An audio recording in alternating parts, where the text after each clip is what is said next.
Hi there. Thanks so much for joining me today. I'm Della Rucker. I am the principal of the Wise Economy Workshop, and I am the sort of ringleader, as it were, of this event, which is the Accelerate Us Dispatches from the Front Lines of the Local Economy Revolution, Salon. So as some of you know from times that you have watched previous interviews that were part of the Accelerate Us program or the Wiseful live stream, I have had the incredible opportunity over the course of the last many years to have some amazing conversations with really fascinating people who I think you should know. And in a lot of cases, who I kind of want them to know each other and to be able to hear their conversations together. So I am so thrilled today to have these three extraordinary gentlemen. Kevin Doyle-Jones is one of the co-founders of SOCAP, which is the world's largest conference for social impact investing. And Kevin has been working more recently on a variety of initiatives to create new opportunities and new approaches to business financing for people who, as he put it, are Black and brown and don't have a rich uncle. A lot of us don't have rich uncles, so, we might be giving you a call, Kevin. Enoch Elwell is the founder and CEO of Co-Starters. And Co-Starters, I should say, is one of the most widely used and certainly one of the most international entrepreneurship programs that you'll find anywhere in the country and anywhere in many parts of the world. Enoch was also a key founder of the Gig City initiative in his adopted hometown of Charlotte. I keep giving you everything, Kevin. Chattanooga, Tennessee, and he is an amazing creator himself. So not only did he help to create Co-Starters and help to create Gig City, but the man actually has built tree houses. And Treetops Hideaway is an extraordinary location with tree houses like you've never seen anywhere else. And I'm also glad to have with us Nick O'Brien. Nick is the principal. Hi, Nick. Nick is the principal of You Are Here, which is a consulting firm that helps people and organizations create experiences that connect. Nick has founded and led entrepreneurial initiatives and startup communities across Wisconsin. He is a former TV broadcaster, as you will tell from his wonderful speaking voice, and he is one of the most energizing people I've ever had the privilege to work with. So I'm so excited to have these guys together. Unfortunately, Derek Peebles from the American Independent Business Alliance was not able to be with us today, but I think we shall soldier on. And 4 actually kind of fits neatly in this little space anyway, so we'll go with it. So gentlemen, I wanted to start off with just talking about a little bit of your own experience. As you know, our focus today is on the ways that we use networks today in a manner that are different from the way we may have done things in the past. So I want to talk a little bit about the role and the importance of networks of people and networks of organizations in the work that you're doing today. So you can think about this a couple of different ways. One is, what can you do working through a network of organizations or people that is different from what you would be able to do alone or through kind of conventional partnerships? And another way to look at that is, you may have some perspective on how people's willingness and organizations' willingness to collaborate has changed over time, maybe over the last 10 or 20 years. So what's been your experience in trying to meet some of your objectives through working in networks?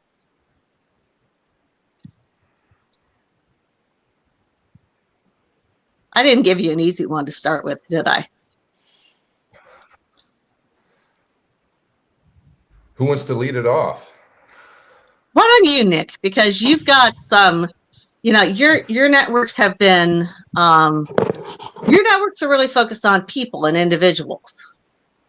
Yeah. So, boy, I could talk forever about this. Your opening question of like what you can accomplish with networks that you can't accomplish alone. I don't know how to accomplish anything alone, to be honest with you. So I can't speak to the comparative of that side of the question. I focus everything that I do on unique and original partnerships. And a lot of the reason behind that is my ideology on how to create serendipitous connection. If you have the same partners, you're going to have the same results of everything that you're doing. And so I put a lot of thought and specific curation into the partnerships that I pull into anything that I'm trying to do, whether it's an event, it's a program, or it's even just a conversation. My goals are always to try to create the most diverse environment that you can, and diversity, of course, not just racial diversity, but perspective of thought and experience, and cross-disciplinary. If we're talking about industries and things like that, like I really lean into the use of networks and unique partnerships to create what I call design serendipity. How do you rise the likelihood of those types of collisions happening with the environment that you put, you curate. Now, granted, I'm not going to guarantee that anything serendipitous happens in those environments. But if you put a lot of thought into how something serendipitous could happen in those environments, more often than not, you're rising the likelihood of those types of things happening. So really, the uniqueness of partnerships is what I put a lot of thought into in terms of leveraging networks to create unique experiences. Fabulous. Kevin, one of the things that I have learned and have been so impressed with in your initiatives has been that you find partners, you find your network from people that, I don't know how you find them. You end up working with people that are from places and backgrounds and professions and you name it, that are so different from your own. How do you do that? How do you go about finding, kind of these really unique partnerships? That's an interesting question. I'm going to go back and answer another one that you asked before that. It's, how have you learned to work with networks? And, I started as a country weekly newspaper editor in the poorest county in Mississippi. And we knew that our survival, what my father-in-law said, is that we had to create a community in which our business could survive.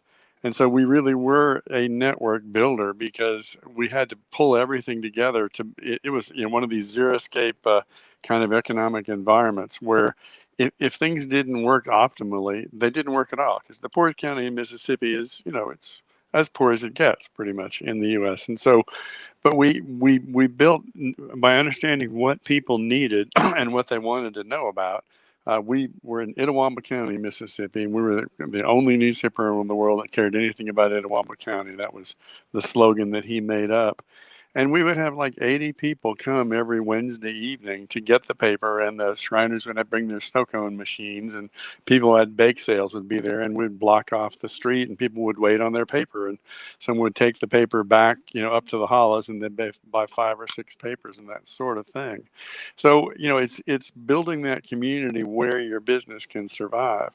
And then one of the things I realized is that, so I learned a lot of network building there.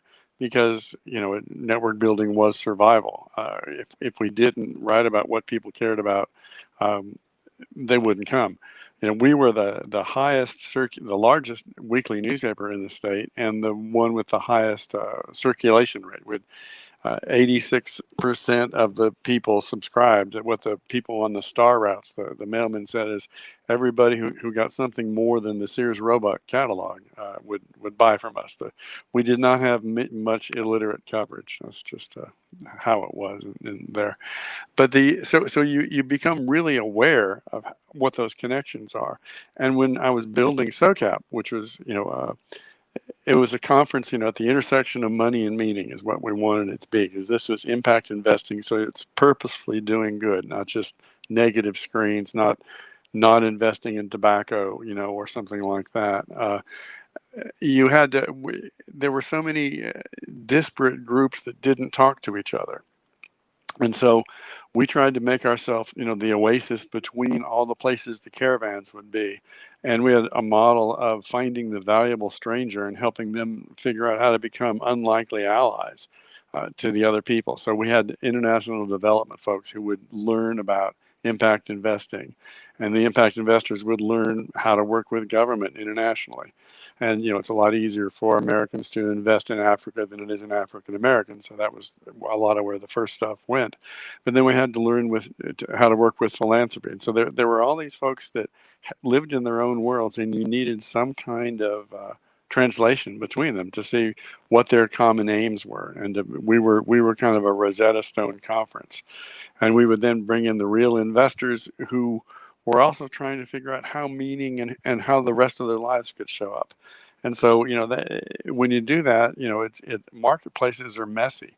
And thankfully, our competitors all thought they wanted to get the right people in the room, which is how you do a summit, but it's not how you do a market. Markets are how to bring the Byzantine and the barbarians together, into a market where neither one would sit down with each other, but that they would find some multicultural translation. So that kind of thing is what's worked for me. I've done that in multiple initiatives. SUCAP's one of the best known, but we've done it other kinds of places. And it's really just the same thing as being a wandering community weekly journalist. You just wander around and see how you can connect the community together to make it viable. Because if you don't make that community viable, then you don't have a business that works. So I've always had businesses in the middle of other businesses.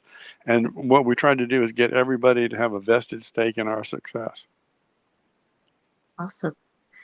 Enoch, you've built, you really had your roots in terms of learning community in Chattanooga. And then you took that experience and you've literally taken it all over the world. What was transferable and what wasn't from the Chattanooga experience?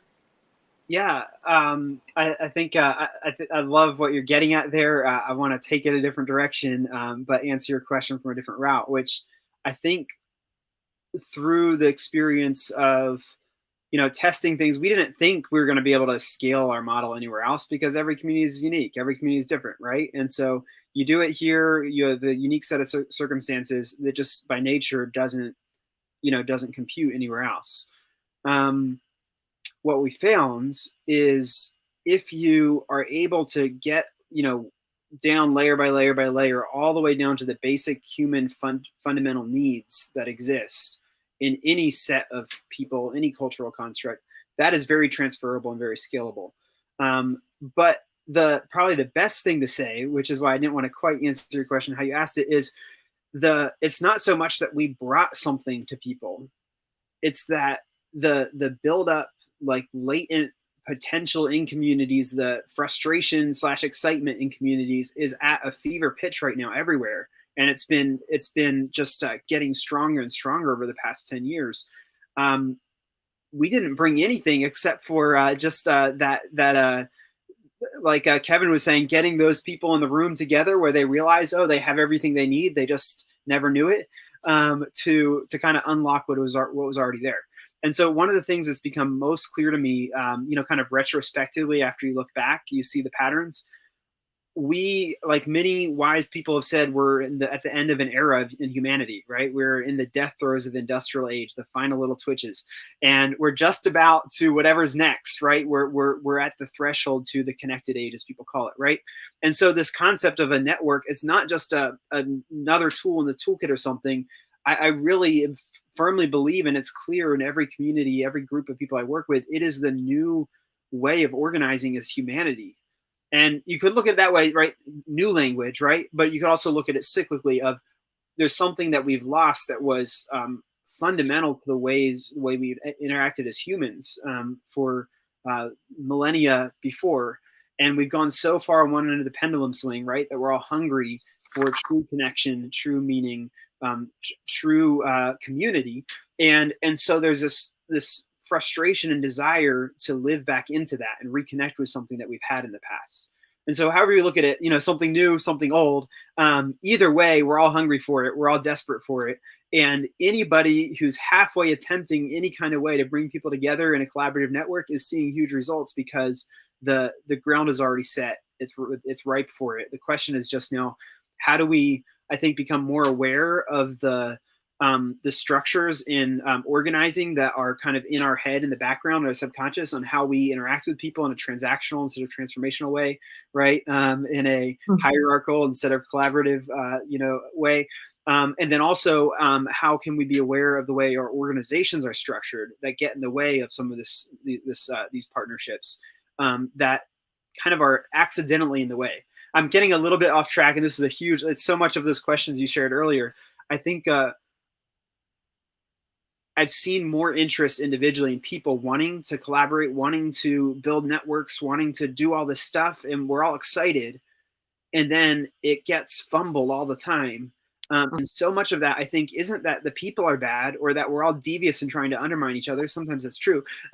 But for the most part, I think it's that the structures in which we're engaging are antiquated and we're not aware of them. We're not even seeing how our hierarchical, exclusive, competitive structures are presetting the game for failure because they don't work for the new game. So I think there's a lot there. I don't want to go way off on that tangent, but to me, I think to even have a conversation about networks, you've got to talk about the bigger picture, where we're headed, and kind of all the invisible layers of assumptions we have around how transaction work in our society, which I think make it hard to truly build networks, even when you say all the right words and are excited about it. Amen. Amen. No, I think that's brilliant. And I think you really put a beautiful a pin on it when you talked about that transactional mindset.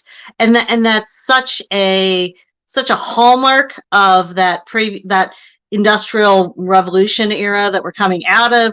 And it's so baked in that sometimes we don't even see it. And I agree with you that it's unpacking all of that is extraordinarily difficult. So let me try and end run around it.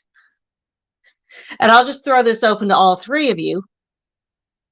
What do you look for in somebody that you are wanting to bring into your network? The term Nick used before was curate. He said, I'm curating these networks and these events. And I thought that was a brilliant way to put it.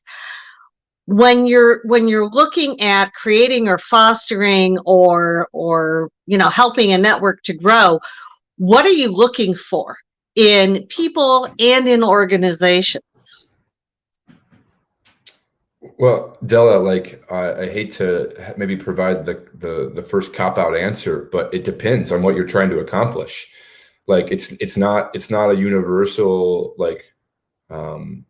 certainly there are the things, from my perspective, there are the things that you look for in a person. You want a collaborative nature. You want someone to have, a level of buy-in to what you're hoping them, that they'll partner with you on, or whatever it is that you're trying to accomplish. You hope that they're bought into that as well. But, when I think about who I would need, I tend to reverse engineer everything that I do, start with the goal in mind. And then, the first step that I think of is honestly the last step that needs to be taken before the outcome that you're hoping to accomplish is happening. And the last step that I think of is usually the first step I take. So I work backwards. If this is the outcome that I'm hoping for, and if we're just talking about the network piece of this, is like, who would I need to have in the room for that to happen? Okay, then who would I need to be bought into this type of an initiative or an event to bring those types of people to that room? And then, okay, where am I going to find those types of partners? It's like I reverse engineer the network curation part with the goal of what you're trying to accomplish in mind. So, just again, it's a cop-out answer, but there's some context there as to why it depends on what it is that we're doing and what the format is and where it's at, and just ultimately what you're trying to accomplish is dictates, at least from my perspective, what you're looking for in a partnership. Nick, what are some of those fundamentals though that are there regardless anyway? Like, I mean, for me, first, just off the bat, the thing that matters most is do they care about their community, and are they respected and trusted by others? Like, that's just like the just to get on, just to start the conversation. Are there other things like that are just immediate that come to mind? Yeah, definitely. I mean, the care about the community thing, I very much like you, Nick, trying to create impact with a geographical focus. And so I do look for a certain level of pride. If you're a company, what are you doing? What else are you doing in the community that shows me that you're genuinely going to care about whatever it is I'm asking you to do? I also would look at it. Have you worked with the other partners that I'm trying to curate? Because if you haven't, well, then there's more impact to be made than maybe whatever it is that the end goal that we're trying to accomplish with that partnership. Because you're then exposing, this company to this person, or this person to this company that maybe hasn't had the opportunity before. So is there a uniqueness? Is there originality to that particular packaging or combination of partners? That's something I look for. Something else I look for is like, what are you bringing to the table that I'm not already thinking about? Like, do you have your own perspective or a different perspective that I didn't even think about in the first place? Like, could bringing you to the table change the potential impact altogether, because you're bringing something else, a different perspective, a different experience, a different discipline. And so I always like to bring people to the table that I've learned something from. And so, that's one of those, I think, universal, kind of principles that I look for. Thanks for that question, though, Enoch. Appreciate you getting me to kind of peel back the layers a little bit more.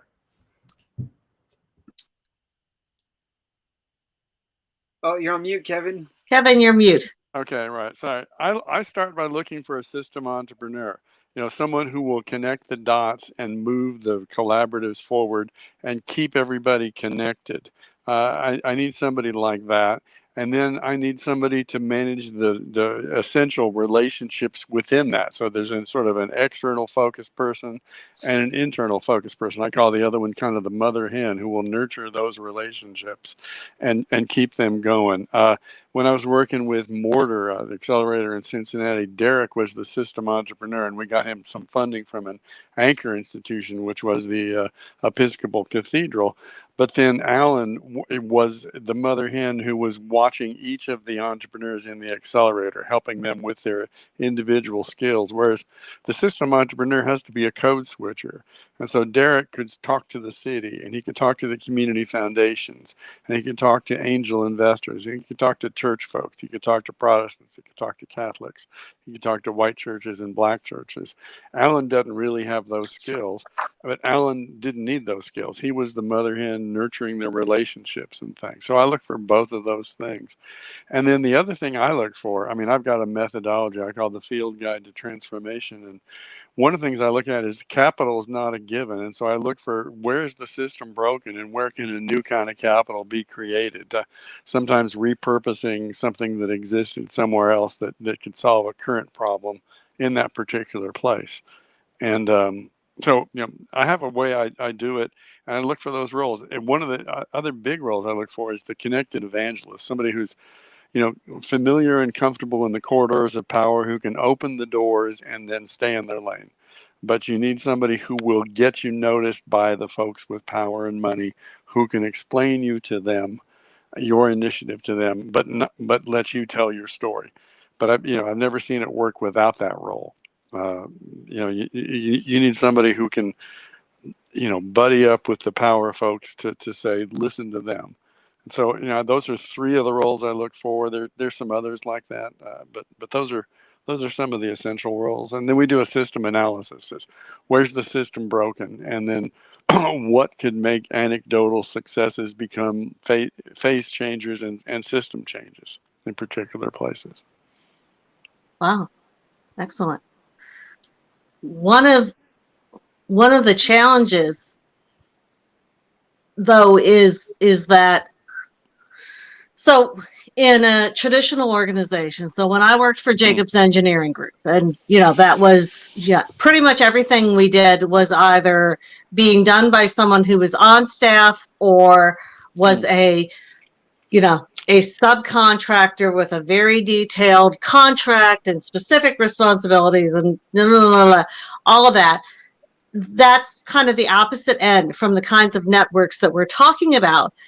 And when we're talking about these kind of networks, that can be sort of loose, so I don't necessarily have, so I'm in a network that Kevin sort of created. I've been in networks that Nick has created.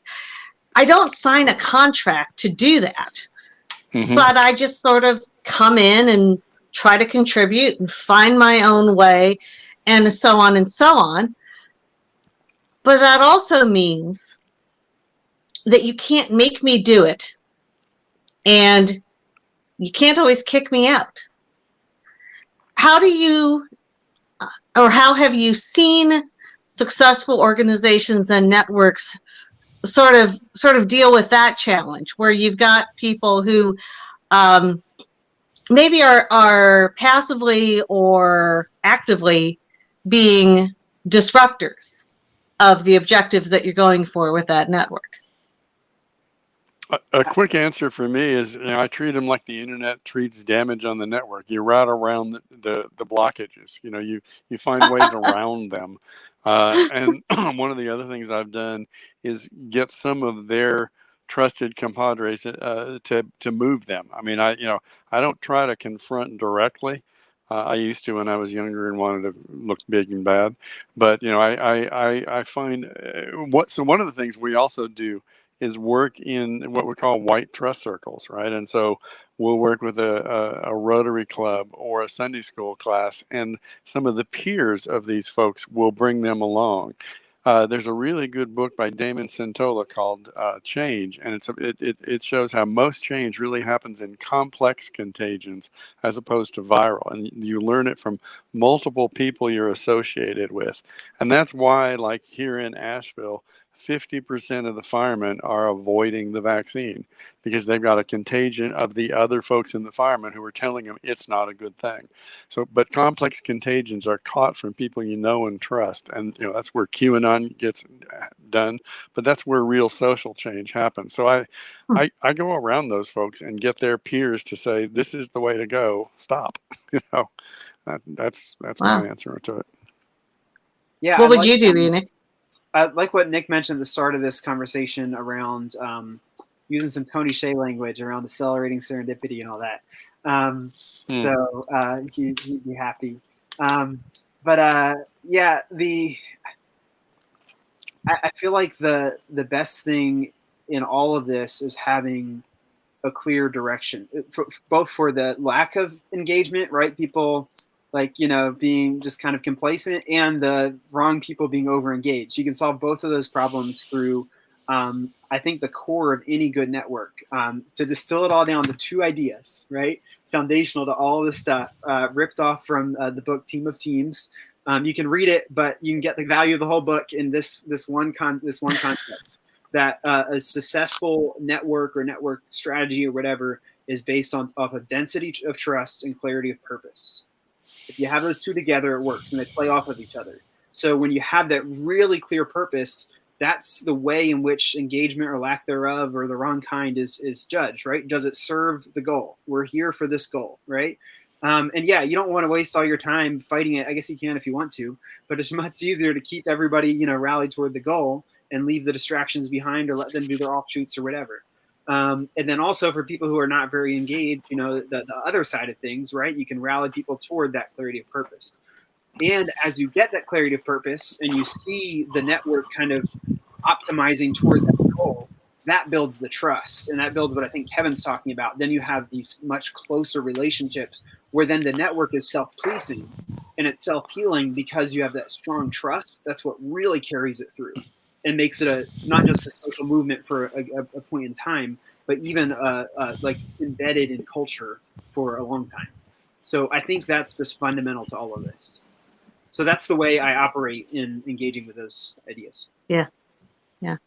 Nick, I have to tell you that when Enoch first told me about that book and about density of trust and clarity of purpose, Nick, you were the first guy I thought of, because that so clearly described what I felt like I was seeing especially in the startup community in Wisconsin. You know, kind of that playoff between each other that Enoch was just talking about. And I've seen that just unbelievably with the Co-Starters Network, where people develop relationships in that context that just blow me out of the water. You know, there's a sense of, you know, we're in it together. I had the woman who holds one of the organizers of the Startup of the Year event that used to be run by Tech Cocktail is now run by Established. She told me one time that she thought that the most important thing to the people that they encountered was to feel like they were part of something bigger than themselves. And, you know, we get that in 100 different ways, but it really seems like these networks, and this kind of network-based collaborative approach to change addresses that in a way that maybe we've you know, we don't get so easily from traditional organizations anymore. Yeah, I want to jump in for a moment and because when I was thinking, Della, when you sent us kind of you know, some just early questions or thoughts to ponder last week before this conversation, you know, I started really digging into, you know, is there a distinction between networks and communities? And started thinking about okay, how can I distinguish between something that I refer to as a network and something that I refer to as a community? And I just started reflecting on my own kind of organic usage of those terms and trying to understand the differentiators between when I would do that. And so, Enoch, what you're explaining with the team's concept of, you know, density of trust and clarity of purpose, for me, that screams community. That doesn't necessarily say network to me. Right. You know, network to me is like this hub and spoke model, but that requires a hub, you know, and the network is going to be leveraged, you know, in the way that hub wants it to be leveraged. Whereas community is this living, breathing thing that's constantly evolving, and anyone at any given time could be the hub. And so I'm curious about Kevin and Enoch's thoughts on that. I feel like that's because we're bumping up on the edge of our language, our industrial age language, right? Because if we think network, right, we automatically think to computers and the systems that we had where it was point A to point B, information being exchanged, and then like three nodes in a network, right? Very much controlled through the server room, right? And all this stuff. And now we're just getting to the point where we have these mesh networks and these self-healing networks, right? And we're starting to understand that, but it's still a little woo-woo to us, right? And so we're pushing from a much more transactional type of language to describe something that's getting, but even in the technology side, right, it's starting to get a little bit more than just that. But if we started from using language of community and connection and relationship, like people relationship or organic systems, right, then we understand that a little bit more. And I think that's where like we're trying to go with networks, but we never get that far. And it's always just a little bit less than what we hope for deep down inside, but we can't articulate it. And so I love using language that's more coming from natural systems, right? We can talk about the aspen trees and the mycelium network underneath the soil and all this kind of stuff. And that's really helpful. And relation, kind of human relationships and living relationships, community. I think that's really helpful too. And if we back into that, then into networks, as we know it, right, for different systems and organizations in a community, I think that's really helpful. But if we just kind of do an iterative approach from what we've known and try to make it a little bit more connected, I think we will always be kind of bumping on the edges of where we need to be. I think we do need to think much more transformationally as true relationships that are restorative to the people in them and give life to the people in them, and are restorative to the communities and actually help those communities flourish as a living being together. So, and then of course, get too brutal on the language, then you're this crazy hippie or something. And right. Well, the value of a network is in flow, and the value of an industrial economy is in holding assets and holding assets behind barriers. That's what you do. You bring things into the storehouse. In a network, the value is in transmission and then reception and transmission, like a mycelial network.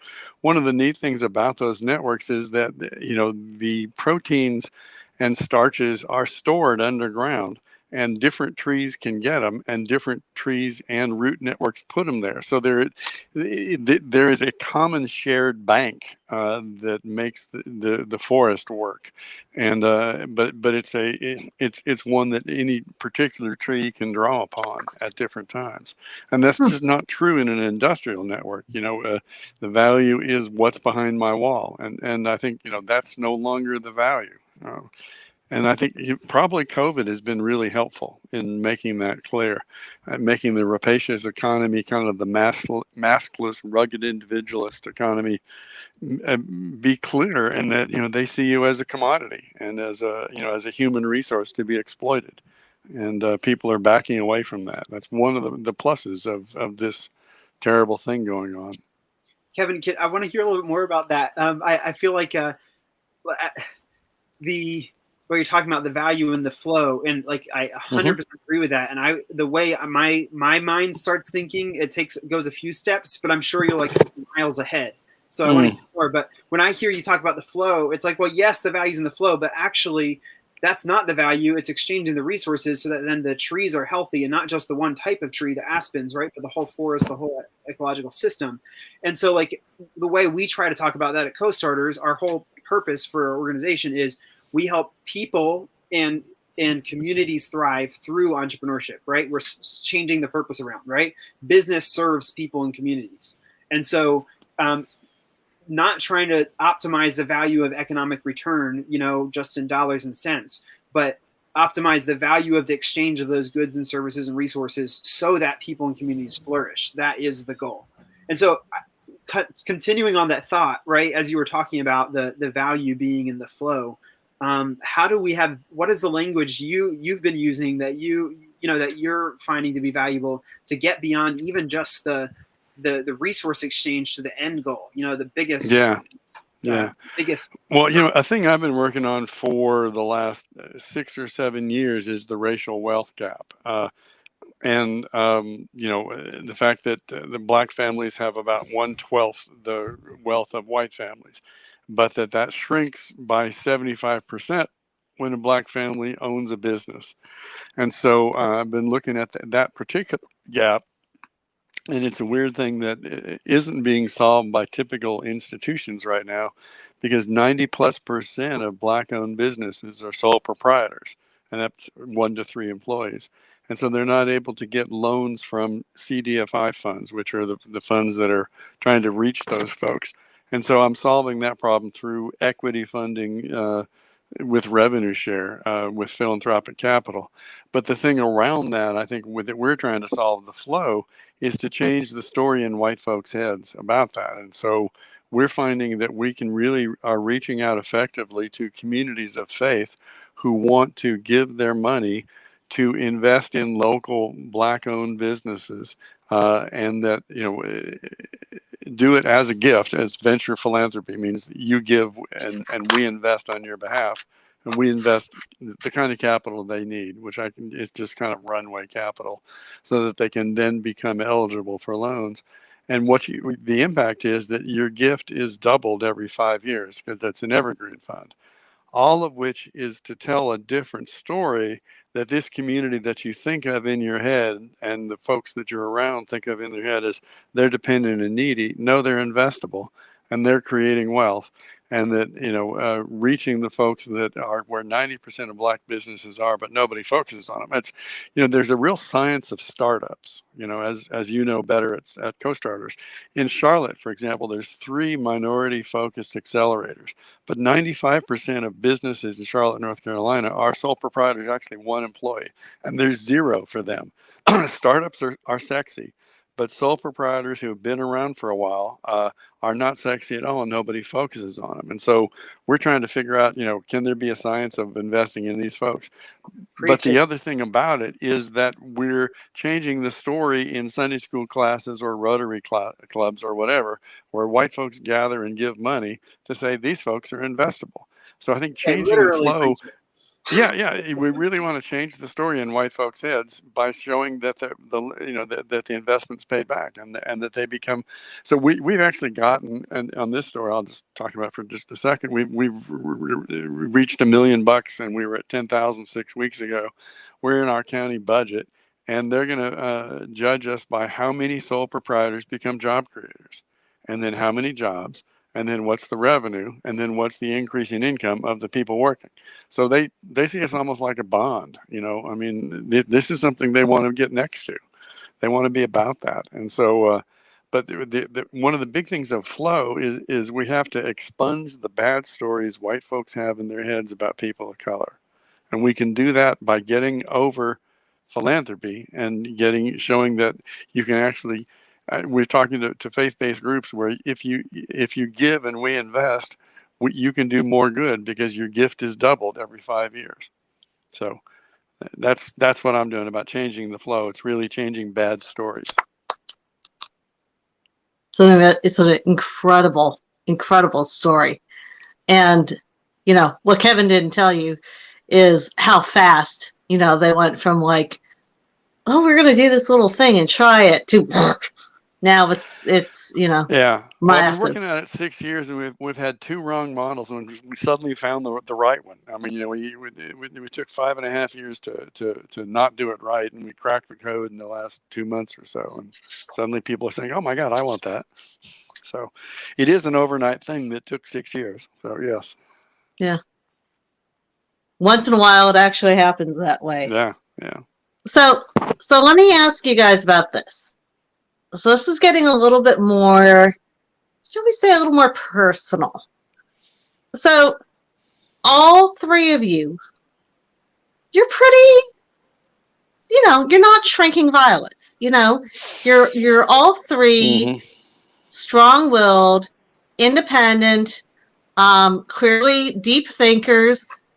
And you know what you know. And yet, in networks, when we're trying to build this kind of network impact, it's not a case necessarily of I'm the big kahuna and you should do what I say and look how important I am. How do you lead in this kind of context? Because again, to use what you were saying before, Enoch, we've got this sort of industrial era programming that gives us one model of leadership, and now you're being really required to do something very different. What is it, and how do you negotiate that? Easy. The connected age model of leadership or concept of leadership is facilitating relationships, connections, whatever. We've heard that throughout this whole conversation. So I feel like that is the skill that will help accelerate all this good stuff we're talking about.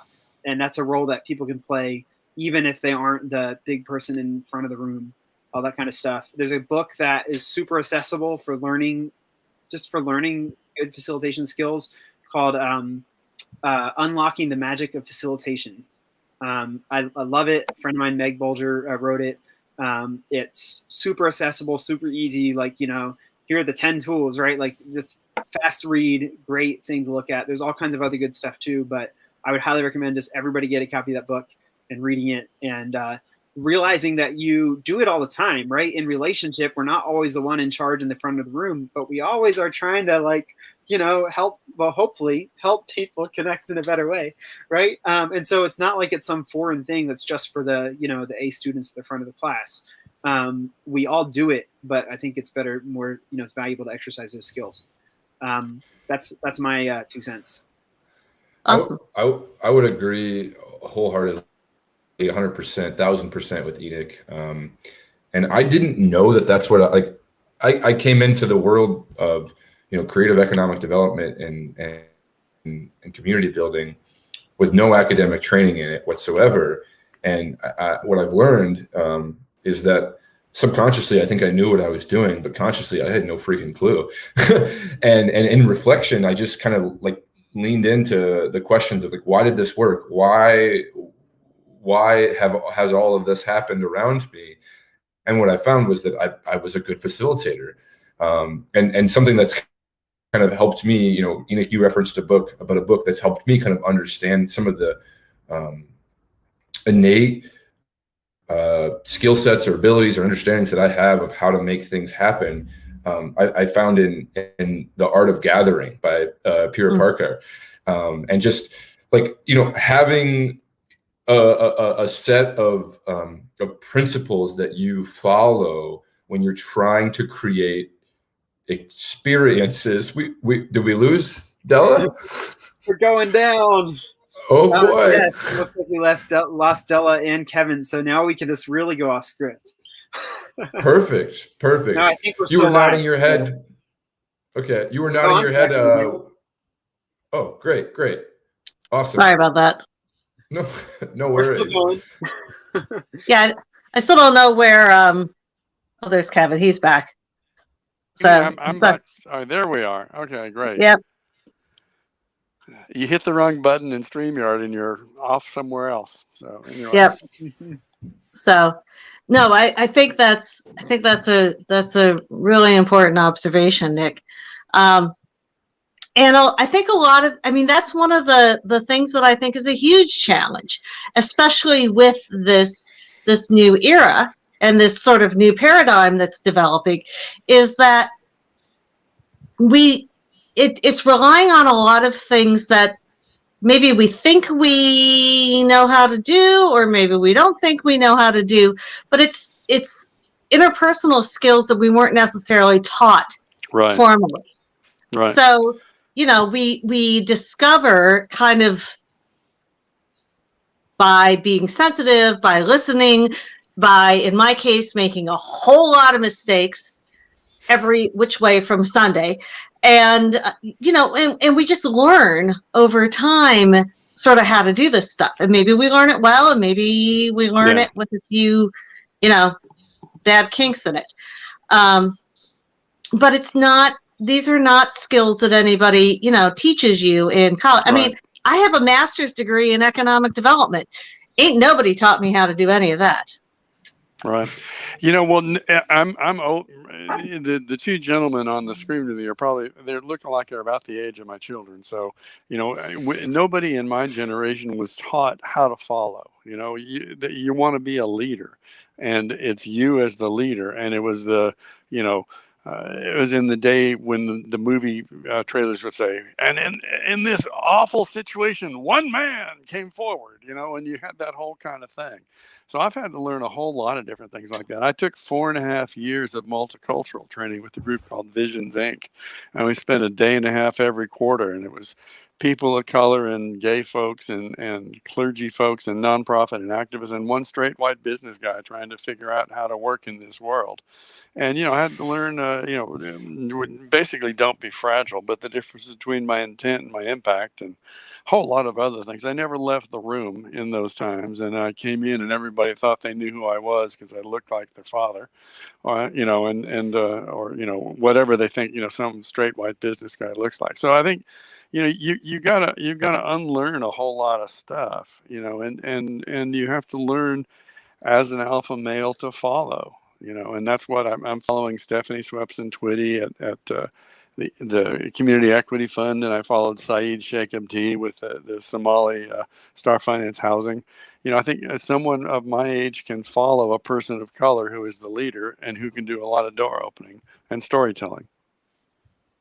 So what's I think really exciting about what Kevin's talking about, even though that has maybe been the script of be the alpha male, the reality is not everybody has gone that path. And there are a lot of people who maybe are a little ashamed of it or thought it was a weakness of theirs, but they're really good at facilitation and they're there everywhere and they're kind of in every community everywhere, ready to go, doing their quiet work on the side and not being recognized. And so the thing that's been the most powerful, the secret of co-starters, right? Take it and run with it, because we're doing a tiny little thing in a corner when there's a huge need across the world. The biggest secret of all our work is the way we engage in communities, which is around identifying and equipping facilitators. And we don't train facilitators, we find facilitators.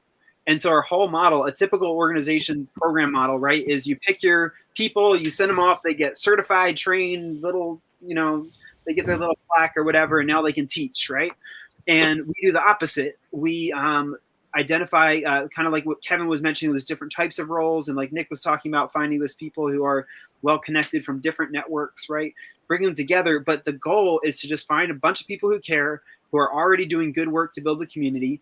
And then we go through a process over a day and a half to discover who has natural facilitation abilities, who already knows it. They live it. They might not think they know it, they might not know they know it, but they do, right? They naturally have that ability. And they're in every community. I've not yet found a community where there's not a strong group of people who are already very well equipped in those skills. So it's way more hopeful than we could think when we talk about how we got to wait for the young ones who grew up with a different way of thinking to take charge. We already have the capacities in our community. They're just not recognized, and the people who have them maybe feel like they're not important, or they're not given permission to use those skills to help and organize. So find those people, celebrate them, encourage them, help them see that their skills are essential, and the work will be accelerated. Great. Fabulous. So I have a question from the audience. I've had a few, and actually several of them were kind of similar. So I hope folks don't mind. I'm going to take the prerogative to just combine. And the question that came up again from several people was around, how do I get this started? So one person said, and I'm not gonna name them for fear that y'all know who they are. One person said, I don't think anybody else in my town cares about this issue that I care about. And how do I build a network? And another person said, I don't know anybody. I'm just, I'm just me.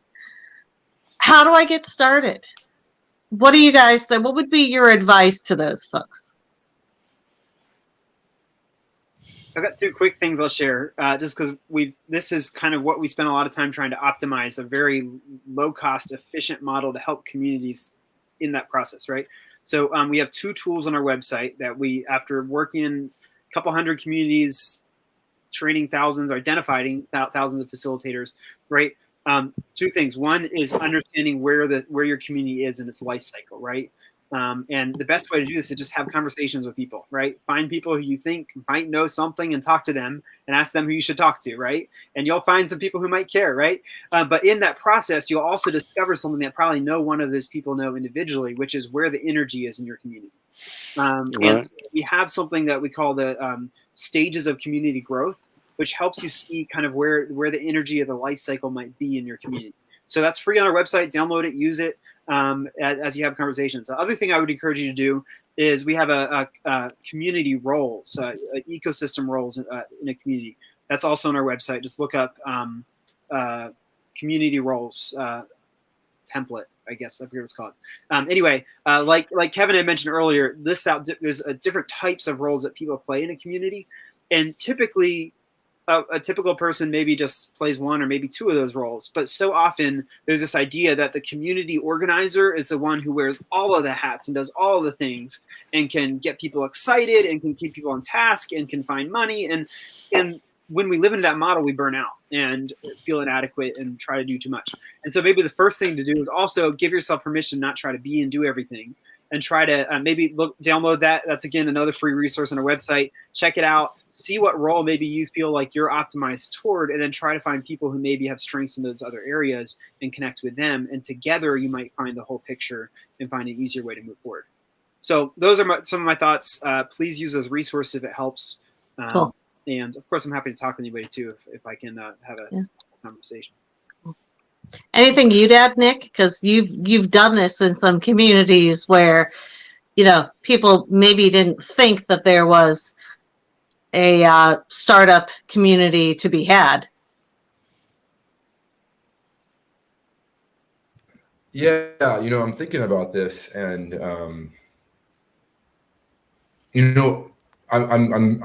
I admire what Enac's done in co-starters and having these resources, because I've typically been kind of the gravitational pull and all this stuff, and I don't have to think about like how to start.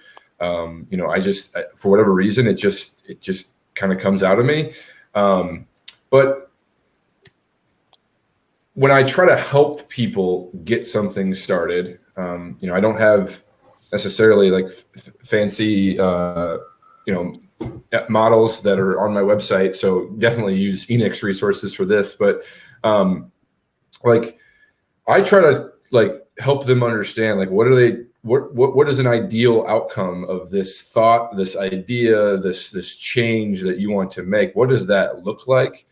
And then I help them see a little bit more clearly on how easy it's easier to say this than it is to do this, but how easy it is to get to that outcome, and I try to use excitement as that kind of that spark that gets somebody out of their comfort zone to do something that they don't think they know how to do, but you got to start somehow, and you got to get that momentum going. And for a lot of times, either curiosity or excitement are the tools or the ingredients that I try to instill in people to take that step that maybe they don't think they can take. They can take it. It's uncomfortable. And then once you get them to do that once, twice, three times, it does kind of seem innate, because they see that flywheel start to turn, and they get addicted to that, the outcome of I put myself out there, people were drawn to it, and all of a sudden people are cold calling you instead of you reaching out to them because they're interested in what it is that you're passionate about. I think passion attracts passion. And if you can get yourself to be passionate about something, the rest of it, in a sense, kind of takes care of itself. Now, granted, again, there are some principles and again, more academically framed models to help create that. But I'm a feel guy. I'm not a think guy. I lean into that, and I try to get other people to lean into that too. I think one thing I would add is, don't assume that you're going to be the leader. Join something that's already happening and just play a role, and find the folks who are working on something. It may not be exactly your issue. Before I was working on the community community equity fund, I was helping with a local broadband initiative, and I've met a lot of people there, and that was the thing I was working on. And then Stephanie approached me about starting this fund, and the woman who was the leader of the broadband initiative was our first investor, and we got a lot of connections. But I didn't start as a leader. I just wanted to, I was looking for something to do local. I do a lot of things around the country. And I didn't start as a leader. So don't start as a leader if you're not feeling it. We need a lot more followers, and there are way too many nonprofits. And there's probably somebody doing what you want done in your community already. Join something as opposed to start something, unless you are really clear what you want to do. And I just want to remind us, we're talking about networks. So the leader follower hierarchy thing, we can just forget all about that too, because if we're building a network, you can build a network as a part of a group just as much as you can as a leader of a group. And so for all of you who are thinking oh man, a follower, that's not as cool, Like we're blowing up that paradigm. And so being a network builder maybe is something that you can do without having to lead something with just a lot less responsibility and work. Well, and to your point, Enoch, like just because you're following somebody else doesn't mean you're not leading somebody in your network to become a follower too. So all networks, all communities are full of leaders. Just because you don't feel like you're at the top of the pyramid doesn't mean you're not leading others to do the same exact thing that you did because you followed somebody else. So because you're building the catacombs. Absolutely. There was a wonderful book out about 20 years ago called The Art of Possibility by, what's his name? Xander. So the guy's last name is Xander, Art of Possibility. It became kind of a hip thing in the corporate universe for a while, which is funny because it was basically taking apart corporate paradigms. But it talks from the point of view of a conductor in an orchestra, and Ben Xander is an orchestra conductor. And one of the principles that he lays out is exactly what you just said, Nick. He calls it lead from any chair. And so it's very easy if you're in an orchestra. You know, if you're in an orchestra and you're like the 6th out of 6 cello player, like I was for a good deal of my young life, you're like, I don't have any purpose here. What's the point of me? I'm just filling a chair. Nobody cares what I'm doing. And they tell the story of how when that person really engages and that person really kind of steps in and brings their passion to what they're doing, it's transformative, not just for, the dude sitting next to him, but for everybody. And that's hard to get our heads around sometimes. But projects don't succeed if you have all creative people. You need some line workers to do the repeated, boring stuff that the creative people don't do. I was talking to Manoush Samarot, who's a pretty well-known podcaster, and she did this startup. And she was talking about her co-founder, and they just couldn't get around to the marketing and sales. I'm like, well, you were just full of creatives, and you didn't have a line worker who's going to do the boring stuff that you don't want to do. Boring line work is the only way things succeed. One of the reasons Ashoka is one of the most dysfunctional organizations in the world is that they only hire entrepreneurs, and so they make all of their processes and routines incredibly creative when you need them to be simple. You need some people to do the boring line work stuff. Creativity is oversold. We have too many people who think they're creative, who really aren't that distinctive. We need more people to, on the broadband stuff, I was helpful, but it's not my core issue. I just helped. Sometimes you're just a helper.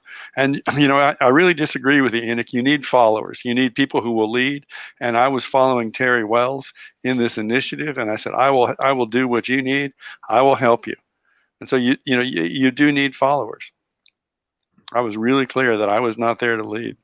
She knows the issue. She knows the people.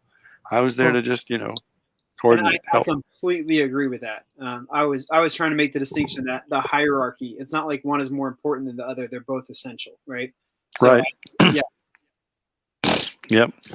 I've always, just to your point, Kevin, of needing a diverse set of skills to deliver on a project. Like I always, think that where there's a need, there will be a recognized opportunity to lead. And if you, I always operate with like the excitement, the energy, the passion may draw you to a project, to an opportunity, and maybe the opportunity for you to lead in that project isn't well defined.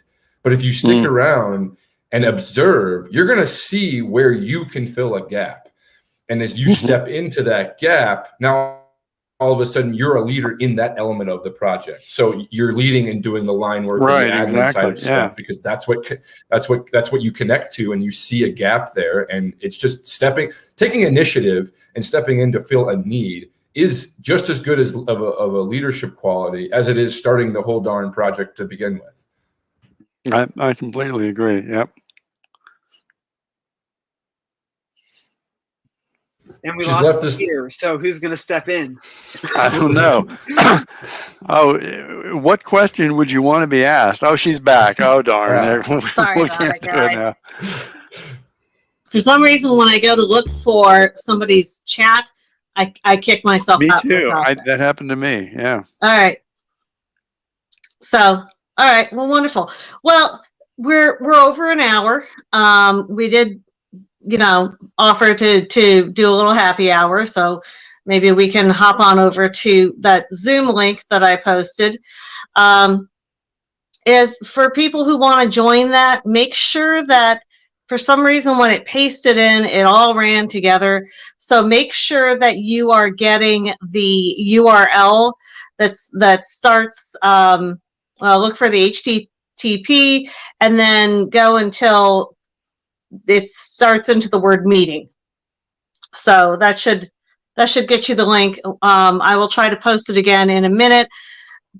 But as parting words, so if you had advice, if you have kind of one more piece of advice to give to people who are kind of at the beginning of developing a local network to address an issue that they care about, what's one more piece of advice that you would give them? See what's happening already before you start something. Cool.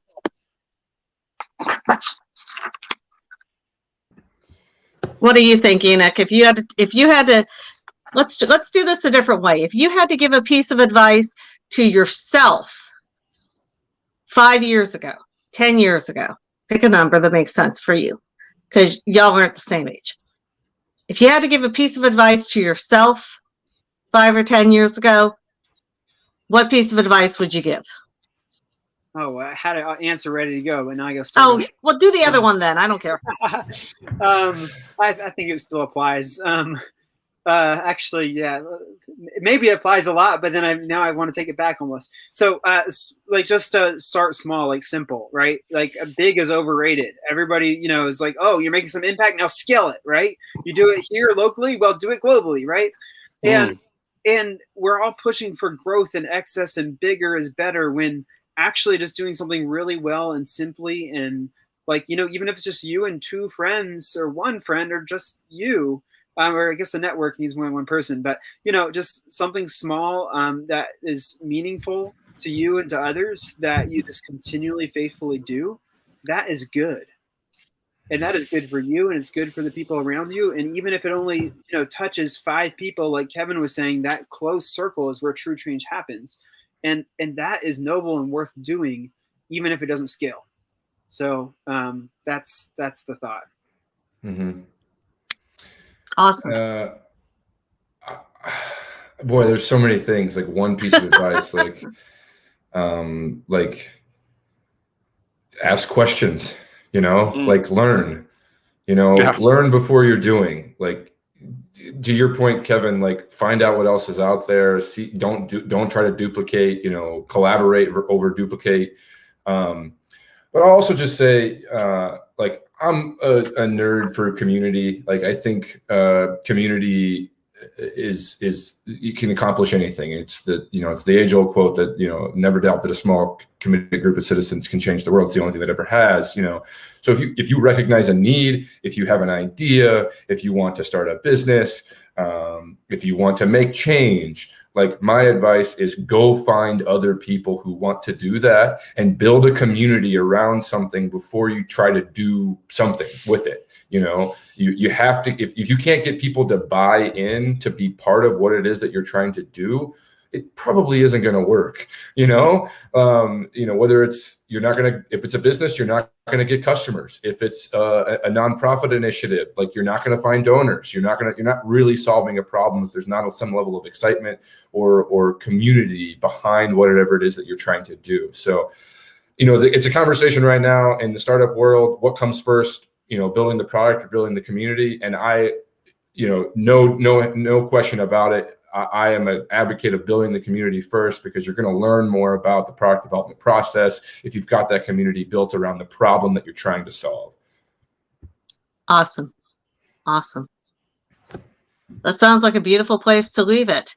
So if folks, I know that the three gentlemen on here, I know you wanted to have a little bit more time to chat with each other and exchange information.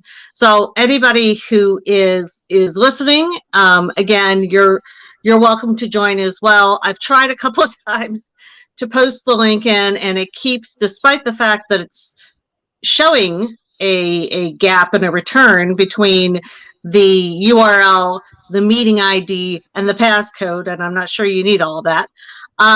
It keeps running it all together. So go ahead, you can copy the Zoom link, the URL, and paste that in. If you have any problems, I'll keep this channel open, and you just pop up a note here, and we'll do our best to fix it for you. Okay? So we'll see Thanks. we'll see everybody over in the little Zoom virtual happy hour. I think Kevin already had his libation of choice with him. So we'll see you there. And for those who aren't going to join us over there, thank you so much for listening. I'm delighted. I couldn't imagine, three more interesting guys that I would want to spend part of my Wednesday evening with. So thanks Thanks a lot. again. A ton Right. of really, really great stuff to think about here. So we'll Thanks. see you on Zoom. Thanks for asking. Absolutely. Thanks for having us, Stella. Sure. Okay. See you. Bye.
related to a zoning issue